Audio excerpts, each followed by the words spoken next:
கூட்டணி இல்லாமல் Marxist communist கட்சியும் வெல்ல முடியாது என தெரிவித்திருக்கக்கூடிய திமுக தலைமை செய்தி தொடர்பாளர் டி.கே. இளங்கோவன் திமுகவுக்கு எதிரான கருத்தை சிபிஎம் மாநில செயலாளர் சண்முகம் கூறவில்லை என்றும் விளக்கம் அளித்திருக்கிறார்.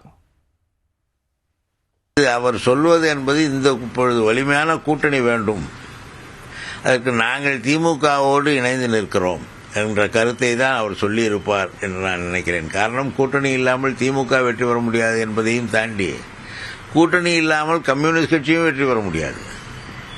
தனித்து நின்றால் கம்யூனிஸ்ட் கட்சிக்கு எவ்வளவு இடம் கிடைக்கும் என்பது மக்களுக்கு தெரியும். எனவே அவர் இந்த கூட்டணி தேவை என்பதன் அவசியத்தை விளக்க இதை சொல்லியிருப்பாரே தவிர திமுகவுக்கு எதிரான கருத்தாக நான் பார்க்கவில்லை. எல்லா கட்சியும் தங்களுடைய வலிமையை அதிகரித்துக் கொள்ள வேண்டும், சட்டமன்றத்திலே அதிக தொகுதிகளில் அதிக சட்டமன்ற உறுப்பினர்களை பெற வேண்டும் என்ற எண்ணம் எல்லா கட்சிகளுக்கும் இருக்கும். அதிமுக பாஜக கூட்டணிக்கு மதிமுக வர வாய்ப்புள்ளதா என்பதை தற்போதைக்கு கூற முடியாது என தமிழக பாஜக தலைவர் நயினார் நாகேந்திரன் கூறியிருக்கிறார்.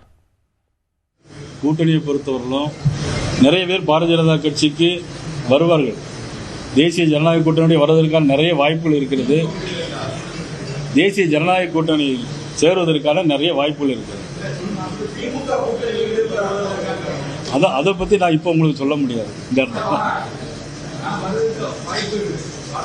வருவாங்க, நான் அதை பற்றி அப்புறம் போய் சொல்றேன்.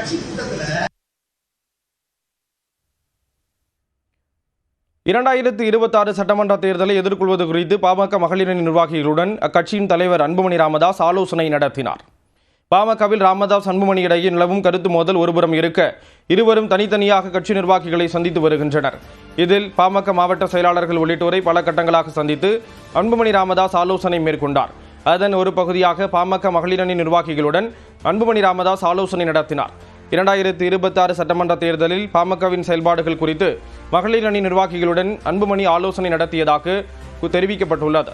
முன்னதாக பூம்புகாரில் ஆகஸ்ட் 10ஆம் தேதி வன்னியர் சங்கம் சார்பில் மகளிர் மாநாடு நடைபெறும் என அறிவித்த ராமதாஸ், வன்னியர் சங்க தலைவர் அருள்மொழி தலைமையில் மகளிர் மாநாடு நடைபெறும் என்றார். முன்னதாக நடந்த சித்திரை முடிநிலவு மாநாடு அன்புமணி தலைமையில் நடைபெற்ற நிலையில் மகனுடன் ஏற்பட்ட திடீர் மோதல் காரணமாக மகளிர் மாநாட்டை அருள்மொழி வசம் ராமதாஸ் ஒப்படைத்ததாக தகவல் பரவியது. இந்நிலையில் மகளிரணி நிர்வாகிகளுடன் அன்புமணி ராமதாஸ் ஆலோசனையில் ஈடுபட்டு இருப்பது கவனம் பெற்றுள்ளது.